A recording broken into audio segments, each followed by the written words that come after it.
it's Will Ripley with JamPlay.com. What you're hearing me play on the intro there is a really nice, straightforward, hard rock riff, kind of done in the style of like Heart.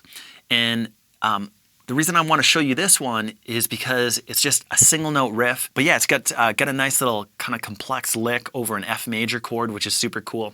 So what you're hearing there, basically the chords are just going from A to F, okay? And so I really had a fun time writing this riff for you guys because, yeah, it's just a cool little catchy riff. And so what it sounds like is this.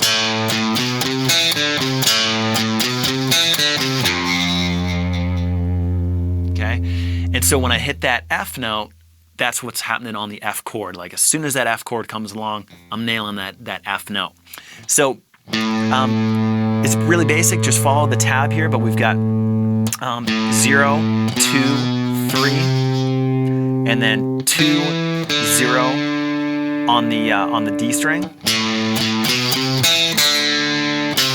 And then we finish it off on the 3rd fret of the A string. So that's just a kind of a cool little cycle that you can mess around with.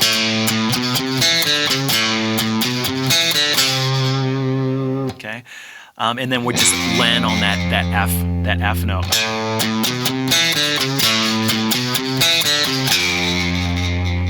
And then right here, there's a couple things that you can do on the F major chord. So you can just hold that note, which is kind of cool. And we'll get into vibrato in a future lesson. But you can just add a little shake to that note. But also, what's happening in the rhythm guitars, there's a power chord going on right there, and it's just chugging along. Okay, and a super classic rock guitar technique to get back to that A shape, like this guy right here, is to hit either the 3rd fret on the E string or the A string. Okay, and that's another technique that we'll get into more in depth in some songs that I'll introduce later. But it's really up to you, but I like the 3rd fret on the low E string after that F note. So after the F note, hold that 1, 2, 3, 4, 1, 2, 3. And then we're back to the riff, okay? Or you could go 1, 2, 3, 4, 1, 2, 3. All right, so that time I hit the 3rd fret of the A string, okay?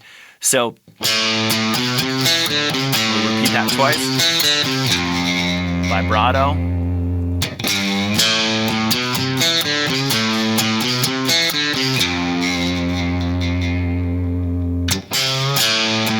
And that was the 3rd fret of the A string, okay?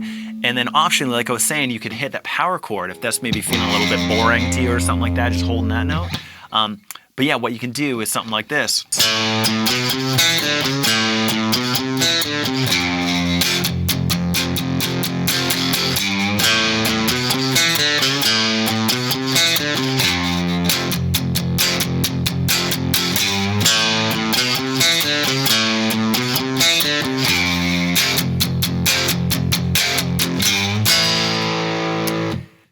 So a really important guitar technique right there is that, like, even for an advanced player like myself, it's hard for me to stick a power chord right on the dot, just boom, like I'm in this riff over here and then just like hit that power chord in time and like basically, you know, cross my fingers and hope that it all lines up and I play it right.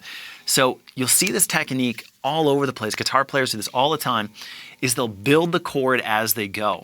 So if you put your first finger there, what that means is that you hit that note and you can just build up that power chord and then start playing it.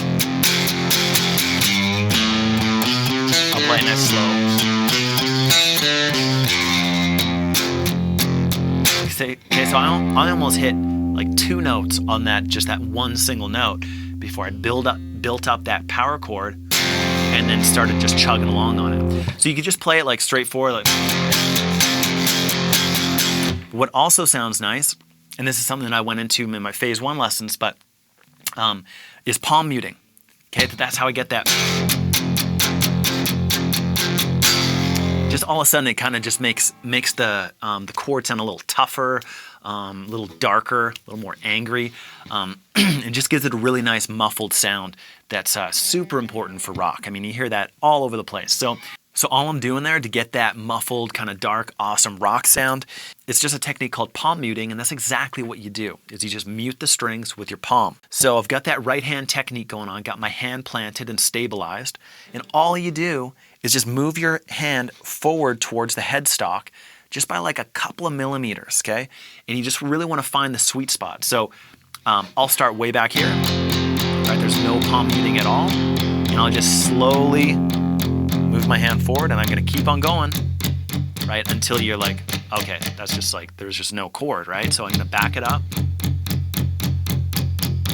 right? So now I'm starting to get it.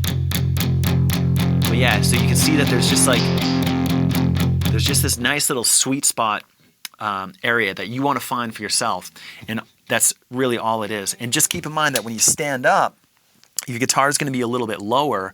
So what that means is that you'll likely get your palm muting from the side of your hand that basically connects to your pinky finger.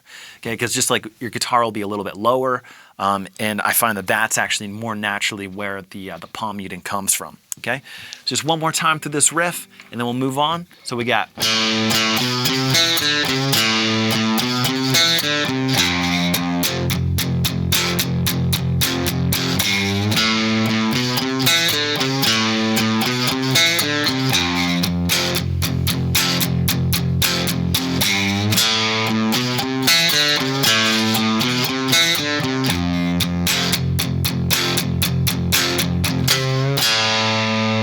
And so it's really up to you if you like the sound of that third fret of the E string or the A string. They both sound pretty cool.